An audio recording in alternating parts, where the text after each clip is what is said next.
So hey, you can see I have a fake background. This isn't my real office, but Right. I like this aesthetic a lot. Yeah, thanks for joining me on short notice. I've just been contemplating some design principles at work for storing information and for communicating with each other, especially as a group. And I noticed that there were some aspects of it that resonate with a lot of other things that have been on my mind recently.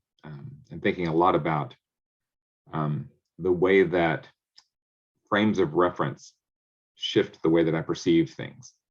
And noticing, like, an example of this that's really kind of funny is I got a Mac recently. And when I started using the Mac, I noticed that I also got a new mouse, a wireless mouse that has a scroll wheel. I can't see it. Let me see. Yeah, there it is. The scroll wheel worked different on my Mac than I expected it to. Worked different on my Mac than I expected. When I scrolled one direction, it did the opposite thing of what I thought. And I thought, oh, that's strange. It must be different, set up different on my Mac than it was on my PC. So I went and changed the mouse settings to go the other direction. I thought, okay, great, now it's fixed. And then I went to a Word document and I scrolled and it went the wrong direction again. And I thought, that's strange. Did it flip settings? And I thought, no. The Mac appears to use a different kind of a frame reference depending on the application that doesn't match my expectation. So on some window, I use the scroll wheel as if it's controlling the scroll bar. So scrolling down makes the page move up. And on some applications, like in Word, I use the scroll bar as if I'm moving the piece of paper. So scrolling down moves the paper down, which effectively moves me up in the application, or moves me further up. And it's like, oh, that's really weird to find that one setting has different expectations depending on the context that I'm in, like the frame of reference that my mind naturally goes to. And then I realized that seems to be the case more and more frequently in the world these days. Right. It's like, wow, I have to pay attention to which application am I in, which mode am I in that application, who am I working with, and that part, the degree to which I have to keep track of my reference frame and the normal reference frame for that particular context is increasing. And it's like, oh, I especially if I get distracted, it's a strange thing that shifts me suddenly in a way that I feel disoriented. And I have to recognize, why am I disoriented, to kind of get back to a sense of orientation. So that is the thought in the back of my mind. It's like, I think there's a very important exploration, given how much I love metaframes. This is like, this is an interesting discussion. There's a similar thing that I've kind of recognized when I was playing sports, where I kept being confused because it would be like basketball, and people would say this player is the best, and I would get confused because my frame of reference is what best means is not the most showy. It's like the goal is to win, like your whole team wins. So if you have a showy player, but that is causing your team to actually lose, they're trying to do all these like flashy dunks, but then you just get it stolen. And it's like, oh, the person could do these, like, it looks cool. Like if there was no defense and this person was just doing trick things, that person looks good. But then if they're the cause of their team losing, I would say they're bad. And so, and so that's with sports, where it's a lot easier to say this person's good, this person's not good, but it gets more ambiguous in the business world, or in the world that we're in with circling, where it's a lot of psychological stuff. It's like a mix of wittiness, kind of like how many emotional words do you know, and how well can you navigate your emotions? Do you stay present? So there's like some very like spiritual things and psychological mixed together, and it gets very ambiguous of like who's better. But I think a lot of people have certain frames, and I'll talk to them. It's like, I know a lot of people that say their frame is the person who's best is the one who expresses the most freely. Right. And they're like in that frame. And it's just like they're trying to get everybody in that frame because obviously they feel more connection to people who express more, whereas I don't. And they, so that's kind of, it's harder for them to take my frame of like, just because somebody's out there super free doesn't mean I feel a connection to them. Right. Yeah, it's a beautiful example, and it speaks exactly to the issue that I'm noticing. But one of the reasons it's kind of coming up for me now, it's something that I've known for a while. Mhm. It's something that is a particular specialty of mine. The way that I thought as a kid was noticing, in some way, I noticed that that everyone had their own individual reference frame to some extent, and it meant that noticing that allowed me to kind of hold on to mine while kind of creating a sort of a translation layer for other people's. Yeah. But noticing that it didn't make sense for other people that way. Like often when I would try to explain things, I would switch to a reference frame that they were using, and it sort of confused them sometimes. The fact that I would switch to their reference frame was confusing because a lot of people don't do that. So it's it's kind of like an example of this, of a situation where this arose, is the situation where you're both coming to a doorway or something, or you're walking down a hallway and there's a collision course, and you do the step the same direction at the same time, and you're kind of getting in each other's way. I Yeah. did that a lot. I would, that happened to me more often than it happened to other people, and it would last longer than it would last for other people. There was something of a synchronized way that was like, how is it that I always do the thing that makes it more likely we're going to collide? It made no sense to me why I was doing that, because I thought that I was doing the thing that made sense. But it's something like I'm anticipating doing what they're doing. You and I have talked about before about Josh Waitzkin in the book The Art of Learning, Yeah.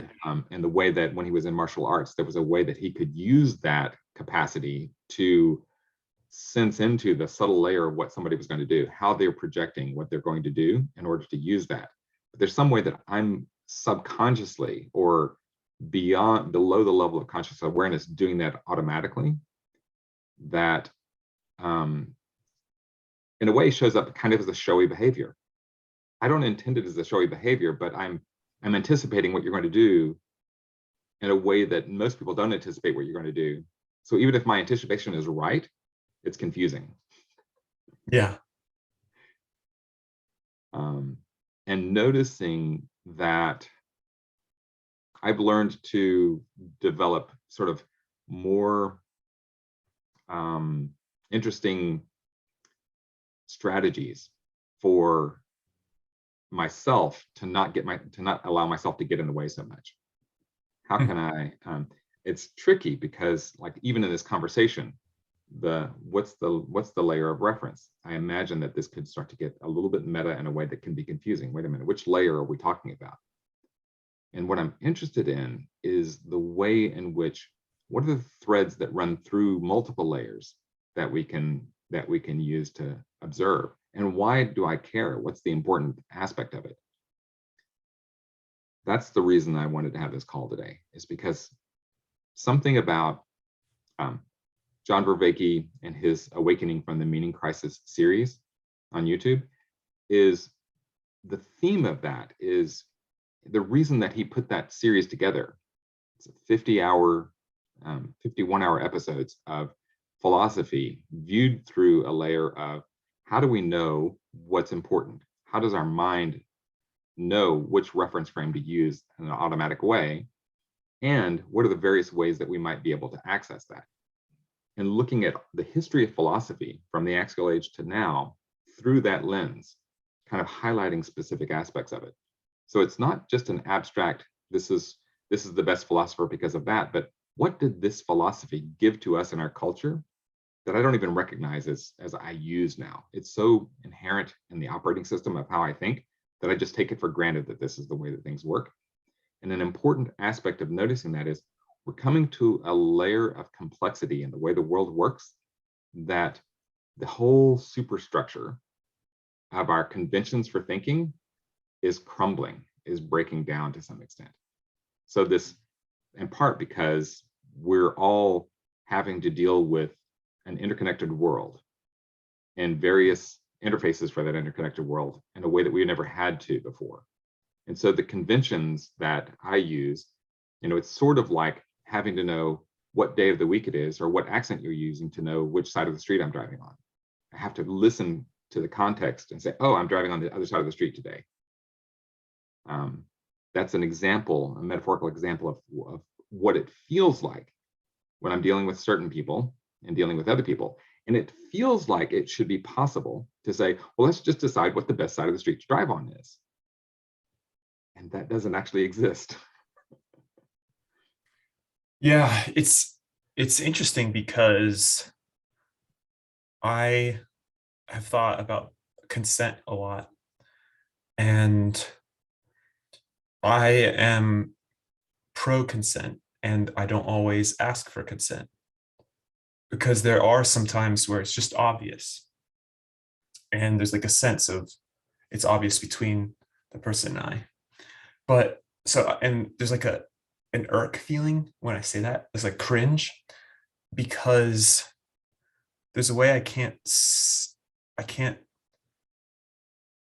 say just to anybody, follow your intuition on if the person is open to you, to receiving your touch or any of these things or not, because a lot of people feel the confidence that they know the other person's view, but they're actually often wrong.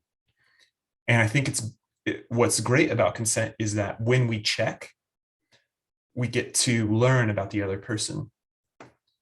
And so there's this great book that's Mind-Wise by Nicholas Epley.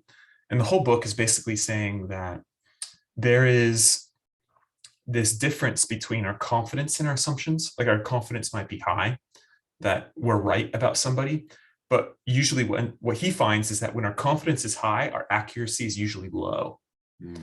And so this kind of goes along with what a lot of people say, that the smarter somebody is, the less confidence they seem to have in their views because they know how much they don't know. And so what he's finding is that usually people are super inaccurate when they're reading somebody's email, but super confident. And so it's the same as texting, as social media posts. People tend to feel really confident in what they think the person means, and they actually have a lot lower accuracy. Whereas in person, people feel less confident and they're more accurate. And so I find this to be like very interesting. And what you talked about, Josh Waitzkin, is he is testing, because he knows the person, but it's basically it's easier from the side. He does like a micro push, and then he gets pushed back so subtly. Maybe even the person doesn't realize that they're pushing back because it's so subtle. And then he can feel that and say, when I push, this person pushes back. And so and he tests it a few times to see if it's like usually true, if it was that one time, if that was a trick. And then he knows when he does a big push, they're going to do a big push back. Yeah. And it's something similar for me, where it's like, if I lean in just so ever so slightly, do they lean in? Do they lean back? And so that's like very fascinating to me. Right. Yeah, there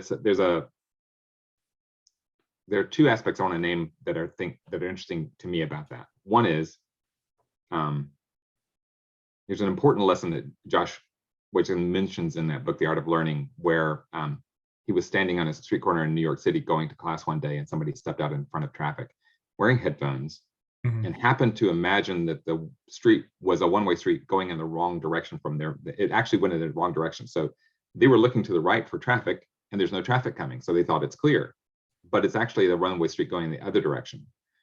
And so they didn't they had headphones, so they had blocked out some of the information that was coming in. Their eyes were pointing in the wrong direction, so they were missing another channel of information that was telling them they were going the wrong direction. They assumed that they were safe and they stepped into the road. A bicyclist came by from the wrong direction and clipped the person, was unable to avoid hitting them and clipped them. And their assumption was the bicyclist is going the wrong way, and kind of, mad, yelling at the bicycle as they drive off in this direction and continued to walk across the street. And then a taxi cab came and hit the person, the pedestrian. And it was such a shocking realization from Josh's perspective. They're witnessing the whole thing, can see that the frame of reference that the pedestrian was using was incorrect and didn't have a good way to assume, how do I correct for that? How would I know that when something unexpected happens, is it the world that's stupid, or have I used the wrong reference frame? And he used this as an example for his students as a way to say, when you're in a situation playing chess and something happens that seems completely out of the blue, assume that your frame of reference is wrong. You're not playing the game that you think you are. Something happened and you're on a different playing field than you thought, and reassess all of your assumptions. Now, it's interesting because I know that this is the second part of it that I think is interesting. It is expensive to reassess all of my assumptions. If I can hold on to my previous assumptions, there's a slight benefit that I gain energetically for not having to redraw my map all the time. That's an expensive process. But if the consequences are high enough, it makes sense for me to be willing to redraw my map all the time. So in a way, what he's doing with that micro push is reorienting to the frame of where I have the capacity to shift my frame. Can I shift my frame of reference to meet what's actually happening better than my opponent can? The tricky part of that is in competition, that is effectively indistinguishable from gaslighting. You have to break that down for me. All right. If I am acting in a way that orients me to a reference frame that I'm familiar with, but orients you to a reference frame that you're not familiar with, I have an advantage over you. If I can get you to imagine that you're on a playing field that doesn't actually match reality, you will waste effort acting in a way. This is kind of like setting a trap for a player, right? I set a trap and it feels like, oh, I'm winning. And I raise my confidence and lower my actuality of what's happening, my assessment of what's happening on the field. And my overconfidence makes me less likely to pay attention to what you're doing. Right. So there's something like, not only do I want to pay attention to when my expectation is not met because it's, I'm disappointed. Oh, look, I'm not happy about where I'm at. I'm suddenly, my expectation is very different from reality. So let me assess, am I in the right place? It also needs to pay attention when my expectation is, oh, I'm much happier than I was a minute ago. Wait a minute. What happened that made me happier here? And this is something for me, I'm branching out a little bit further, but this is something for me I notice with sales and marketing. When I'm talking to someone and I suddenly feel much happier being with them, or much happier about myself, I notice, what shifted that changed my reference frame on how I see myself in this moment? If I'm not aware of anything that happened, then a safe assumption is I'm being manipulated in a way that lowers my defenses. Right. And it's an odd thing to sort of be aware. It's not a guarantee, right? There's not a guarantee that that's happening. But there's something of the, and it also is counterproductive to imagine that's happening all the time. Right. So there's a really tricky sort of a thing to notice what's happening on a day-to-day basis as I'm moving through this. What, with the capacity that I could be wrong in multiple directions, which of those do I pay attention to? How do I update my relevance realization? That's the term that John Vervaeke uses, is relevance realization. How do I realize what is relevant in a moment, given that there's not ever a set of static features that I can pay attention to that guarantee that I'm going to be paying attention to the right thing. Has me think of like red team versus blue team, but more socially, where I think I always think in terms of dating a lot, but I think in terms of dating where there are all of these people that put on a fake performance in order to attract somebody.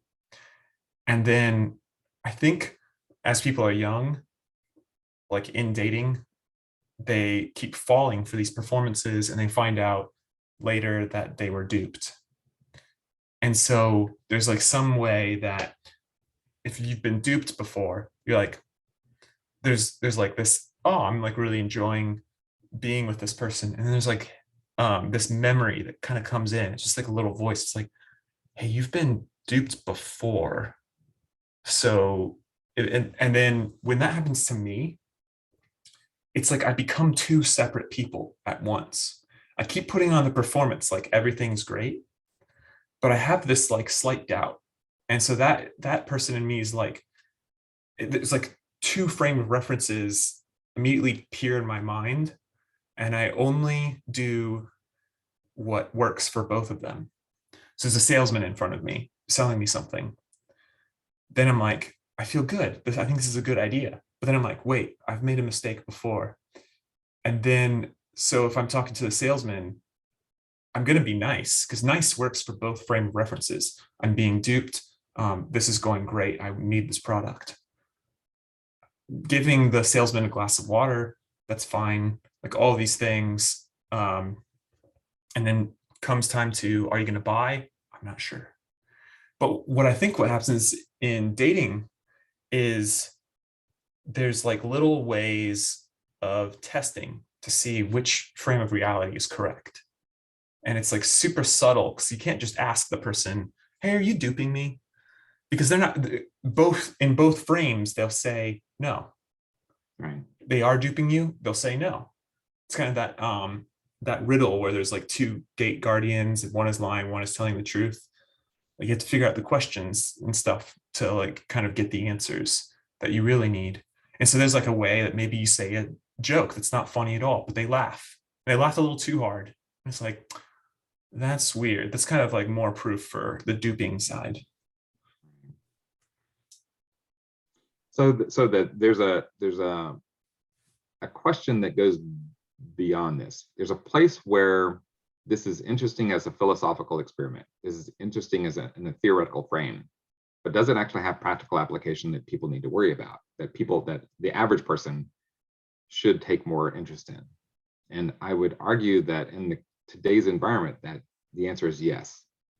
That it's not even necessarily that someone's trying to dupe you, but that they're responding to their own internal reference frame that subtly disagrees with your reference frame. And increasingly, this is going to be the case. This is kind of like noticing that whenever you're in a foreign country, or when you're speaking to somebody who's visiting you in a foreign country, when there's misunderstanding, the temptation is to raise your voice. And the problem isn't the volume. It's not, I can't hear your words. It's that the words don't match. And it's a funny sort of a thing to notice. Like it's that feeling of, in part, it is motivated by a desire to be understood, but also a frustration in not being understood. And when I notice that my frustration in not being understood takes precedence over my actually being understood, I kind of start paying attention to a feedback loop that's not helpful. In the moment of recognizing that, oh, wait a minute, my voice is getting louder. And I may not even notice. I may notice they seem like, oh, they're backing away or something. Something happened. And I can then maybe as a second order effect notice, oh, I must have raised my voice. Huh, that's interesting. I feel really agitated. Yeah. This is something that in circling that we practice the noticing of subtle clues about what's happening in me and what's happening in you as we're speaking. That isn't usual. We don't normally pay that much attention to it. And in some sense, you could say, well, it seems like a kind of a waste of effort. Why would you spend all that extra effort? But it actually gives me the capacity to use that in the real world when I notice something's not going the way that I expect it to slow down and do kind of like what Josh Waitzkin's doing, micro pushes in myself and with them to reorient my frame, not for Yeah. the purpose of competition, of winning over them, but on the purpose of regaining coherence and working with them, seeing that we're on the same team. So this kind of goes back to the example of the sports player who may be able to do fancy footwork that can confuse the opposition, but also can use that fancy footwork to create coherence in the team and create a sense of unanimity of purpose. Yeah. So it's an interesting ability to notice. And the trick is sometimes I can't tell. Sometimes I'm looking to show off in a way that I don't recognize. I'm trying to compensate for an inner feeling of inadequacy. It can happen before I catch it, but if I'm tuned to it, it's like, oh, there seems to be somebody seems to be defensive. Am I doing something that is trying to gain the upper hand? I kind of am, but I wasn't aware that I was trying to do that. And then I can slow down and listen to what's really happening. I'm laughing thinking about how I have this thing since childhood. It's like I just don't like American shows as much, where I'm like really into like Japanese or Korean comics. And one of the things that I dislike is there's a lot of American shows that are like, it's from the hero's perspective. And it's almost like the villains are created from the hero's perspective. And it kind of matches like this whole victim drama thing where it's like, man, I'm a victim. This person is perpetrating on me. And then it cuts to the villain and they're like, oh, I can't wait to perpetrate on Shane. And it's like, that's not real. That's not real. Whereas I'll read these comics and, the hero's like, why is this person doing this to me? And it'll cut to the villain and it'll give their whole backstory at some point. And it's like, oh, it completely makes sense why this person's doing this. Not from like, the sun revolves around the hero. Everything revolves, like life is that. Everybody's just thinking about Shane all day, right? They're just thinking like, either they're like, oh, I should help Shane or I should perpetrate on Shane. Like that makes no sense. But I think that's where a lot of us have that frame. It's just like our perspective. Either you're helping me or you're hurting me and you're doing it on purpose. But there's like these other frames that's like that we could take of, oh, this person is like trying to do something for themselves and I'm taking it as pain. Yeah, it's funny. You mentioned that. I think about the possible rivalry between DC Comics and Marvel Comics, and in the movies. My personal preference is Marvel by a wide margin, because, and as I'm thinking about that, it's something like I think about Superman as kind of the prototypical DC. I mean, Batman is the franchise inside DC that seems to have more broad appeal, right? People who prefer Marvel still like Batman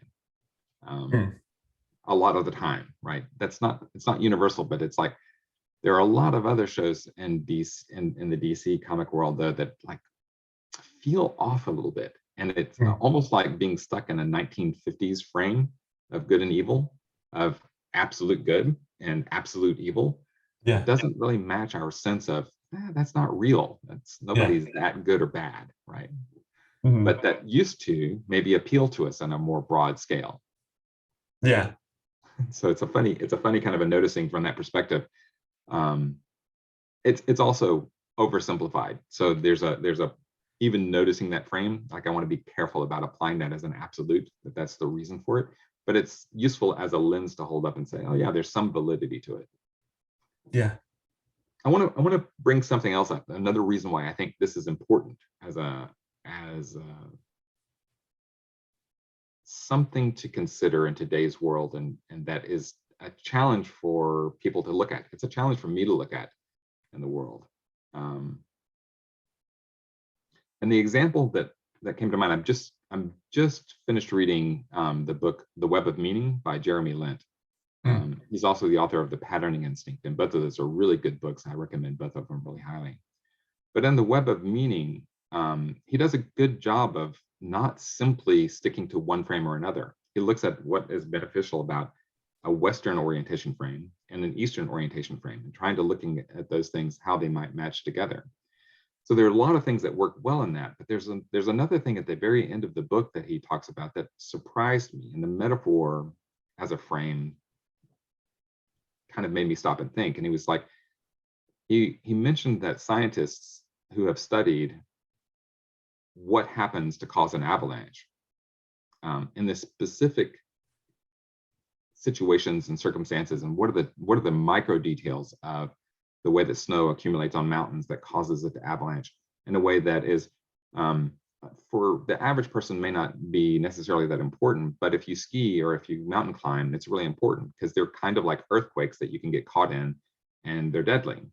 And knowing kind of what are the conditions that give rise to the potential of avalanches, and how can you avoid those? But there is a reason for people to study that and to look at that. And the answer is a little bit more complicated than we might initially think. There are lots of factors that contribute to the instability and to the way that the instability happens, whether the avalanche is going to be a minor avalanche or a major avalanche. And as an example of something that they were trying to understand this, they started piling rice grains up in a heap, and then noticing as they would add an individual rice grain, what happens. And often it's nothing happens, nothing happens, nothing happens, and then suddenly there's a shift and the pile reorients. Jeremy Lent was curious about this. It's like, is really nothing happening every time I add one of these small grains of rice? What he noticed is, if you pay very close attention, something does shift. If you're very quiet and you observe with enough stillness, you can see that even small grains make micro adjustments throughout the entire structure. They're almost imperceptible. And there are mechanisms, I don't know if you've ever seen this, but there are mechanisms for amplifying vibration that you can see small vibrations amplified on a larger scale. So it's like, oh, you can use it for watching the vibration of an engine, something that's out of balance that you can't really detect with the naked eye, but a computer watching it can amplify those to make it really clear that, with the amplification turned on, the machine is vibrating pretty violently. And it's like, eventually that's going to result in the failure of something. Mm-hmm. And the piles of rice also do that. You can start to notice, oh, it's about to give away. The shifts in the pile are indicating that something is unsteady and about to give way. The reason I think that it's important to notice that is because there's something like that happening on the social structure. The way that our economics and our social practices and the way we use technology, and COVID is one of those things. It's like the kind of vibration that possibly in another circumstance would be unnoticeable, but is just enough to kind of push the envelope over the edge, right? The straw that broke the camel's back. There's nothing particularly special about that last straw, that one last grain of rice. It's just that the conditions of the whole thing are super sensitive to slight adjustments that result in big shifts. And I don't think that it's a broken aspect that small shifts make a big change. But I do think it's really possible for us to be confused and think, oh, Harvey Weinstein was the worst person in history because he's responsible for Me Too. And it's like, nope, there's a lot of bad people. He was a grain of rice that in a specific instance highlighted how bad it is for us. But there's something that's easy to misconstrue the importance of one specific individual, and that we should punish one behavior or one thing rather than notice there's an interesting complex interaction. How do I respond to it? It's a complex, this is a tricky topic. It's why I named before we hopped on, this is juicy for me to think about, because it is complex enough that I don't have a ready answer. and I have to be mindful of the fact that I'm not saying that Harvey Weinstein is blameless at all, but that overly focusing on specific aspects of what's happening miss the larger aspect of deeper structures that we actually can do something about. I can't necessarily do something about one thing. And in particular, I'm not sure that the feeling of canceling someone is the best approach for directing us towards long-term health of society. It's kind of like with Batman, just because you killed the Joker or you put the Joker in prison doesn't mean that you fix the system that created Joker in the first place. Right. And then South Park made a episode about that, where it's basically Kyle was trying to say, like, don't imprison all of these people that are immigrants. You're going to create the next Joker. And then they were just like focused on who would be the Joker rather than fixing the system. Like fixing the things that would motivate somebody to become the Joker, which is, I think, why we tend to prefer Marvel over DC. Yeah. I like that. There's a post that I put on Facebook today about I can't remember the person's name. It's called Moloch: The Beauty Wars is the video, and it's really, Moloch is a ancient Babylonian god, I believe, something like that. Maybe not Babylonian, but some ancient god, and it's a fairly evil influence. But looking at it, there's something of, in my post I said, I want to be careful about demonizing evil, which is a funny phrase, right? And what I really mean is demonizing the shadow, right? There's aspects of the shadow, of parts of myself that I don't want to come to light, that I actively try to hide, both for myself and others, that at some point, it's a kind of a pile of rice that's going to have an impact that's going to come to light.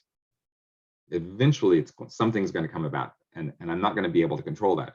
And pretending that that influence isn't going to happen sort of makes me blind, in the same way that Josh Waitzkin noticed the person stepping across. I'm looking at the wrong thing if I think that this has actually controlled the circumstances that prevent me from putting myself in a bad situation. And it's really interesting because we have our current culture has that heuristic built in at a very low level. This is one of those areas where what are the assumptions that I'm making, and how can I tell whether those assumptions, it's not necessarily that there's one person out there that's trying to get me. It's not that I have to look out for the bad guys. It's a lot of good guy behavior can still result in an avalanche of unintended consequences, because I'm not really paying attention to the substructure and the unintended consequences of lots of piled up decisions. Yeah, I'm really into this author right now, Robert A. Johnson, who was Carl Jung's protege. And both Carl and Robert like to speak in archetypal masculine, feminine kind of dynamics, which I know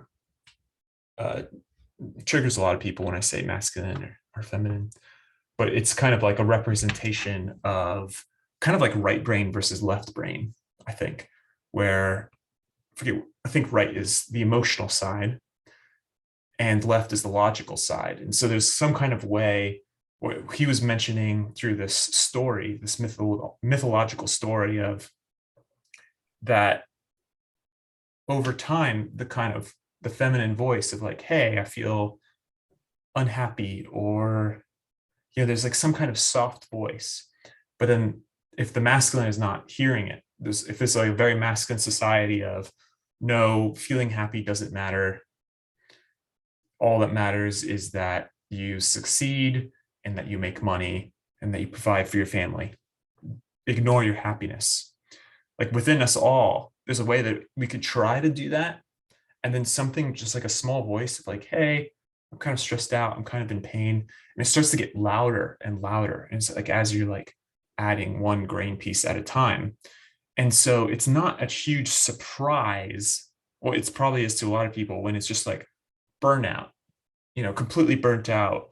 I can't do anything, or just like complete rage, kind of flipping out suddenly at work and just like taking the keyboard and, like, was it Office Space or something, just destroying things. That voice was always there, but the more we ignore it, the louder it gets. And so I think the Joker was a creation of that. It's like, hey, man, it's not cool what certain people have to go through that have mental disabilities. And then slowly over time, it's like, oh, you're going to keep ignoring me. I'm going to be more in your face. I'm going to be more in your face. Yeah. I want to wrap this up fairly soon, but I want to check something.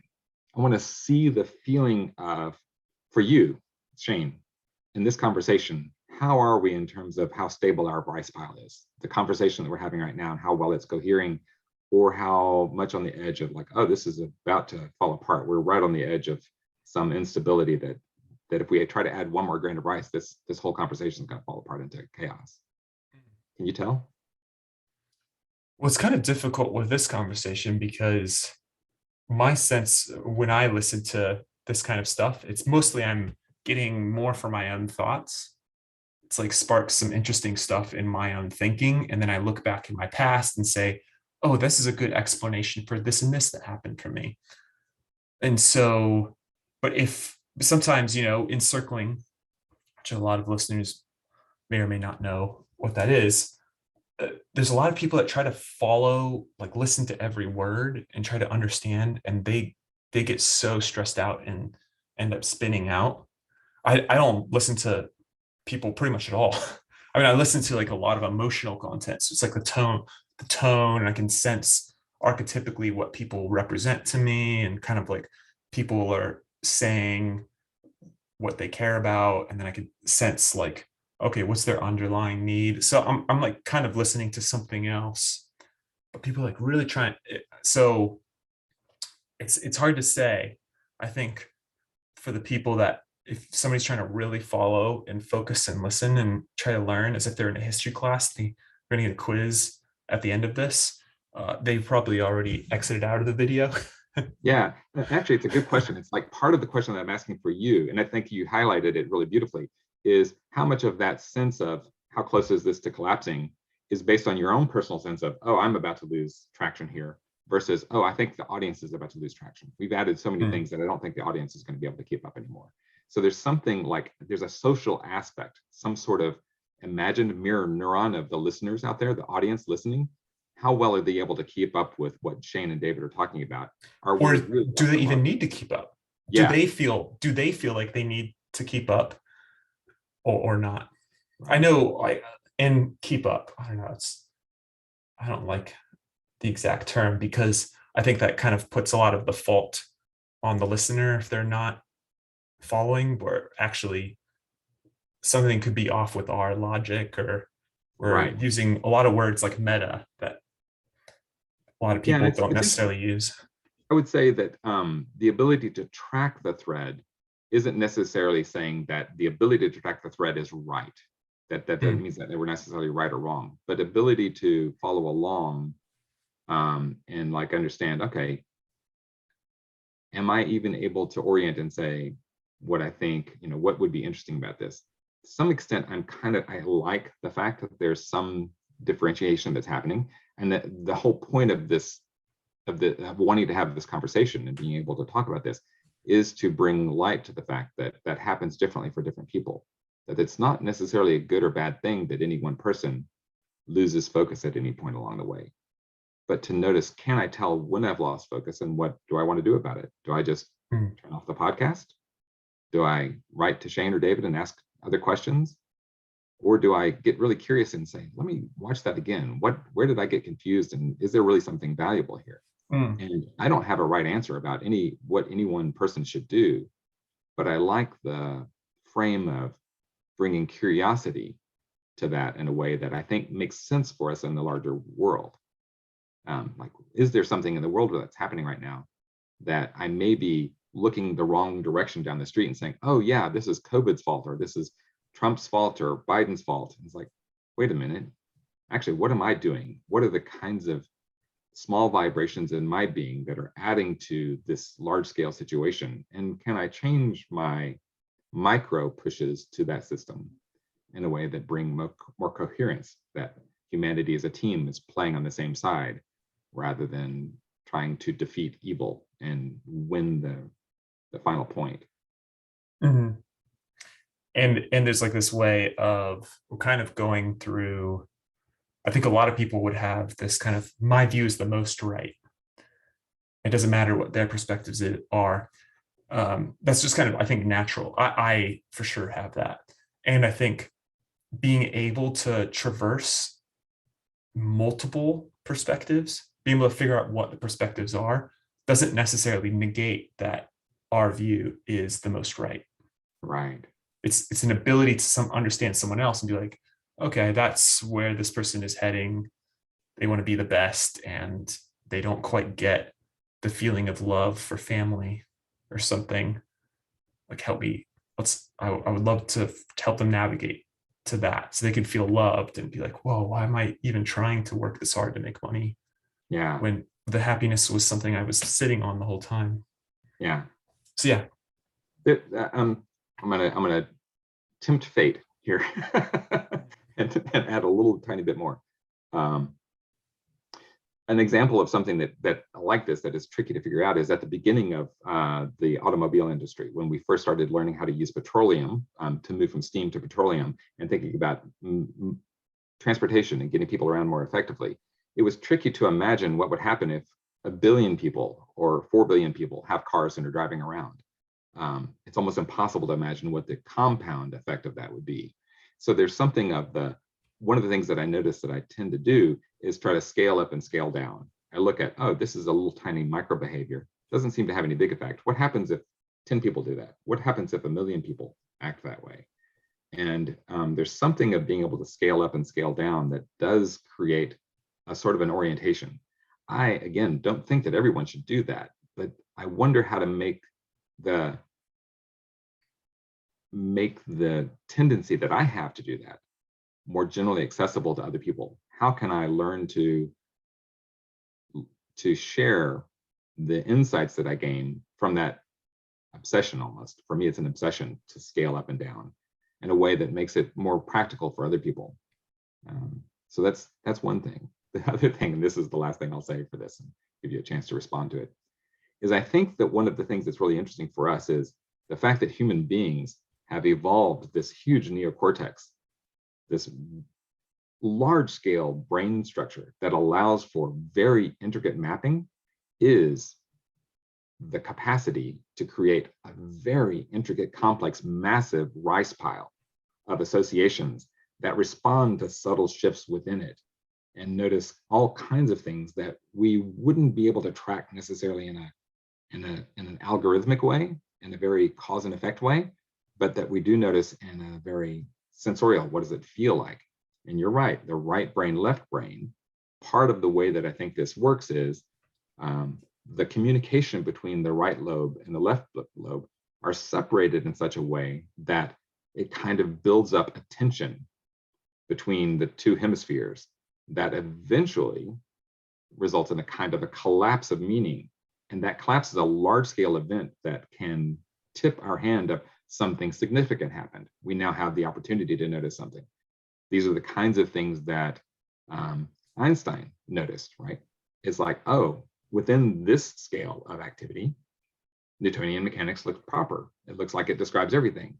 But at the extremes of that scale, something happens that tips some minute behavior over into the category of we have to actually pay attention to it.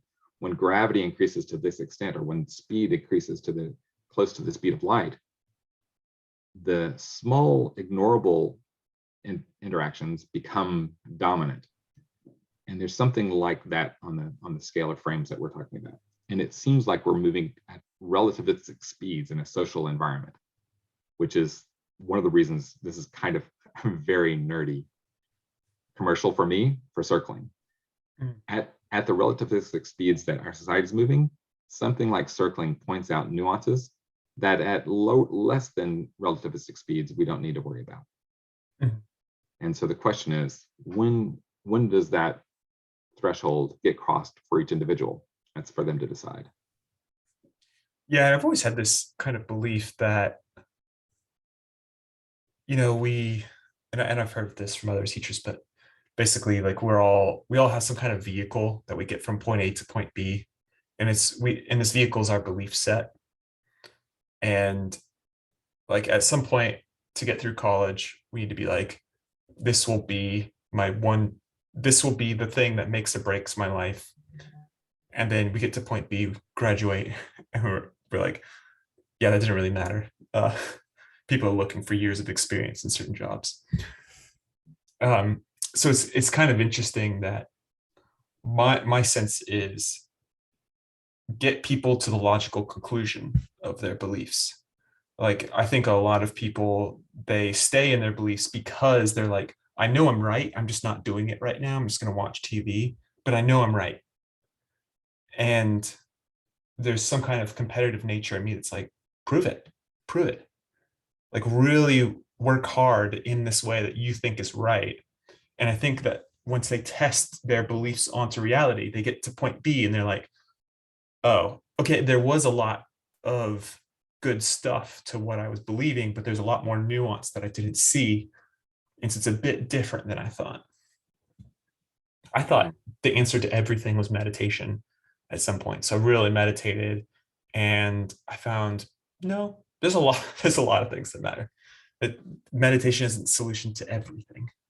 Right. It can, there's focus on meditation can get you far in a certain direction, but then there's a point at which it has sort of diminishing returns and a point at which it actually can have negative returns, right? Where actually continuing to meditate can impair other aspects of your life.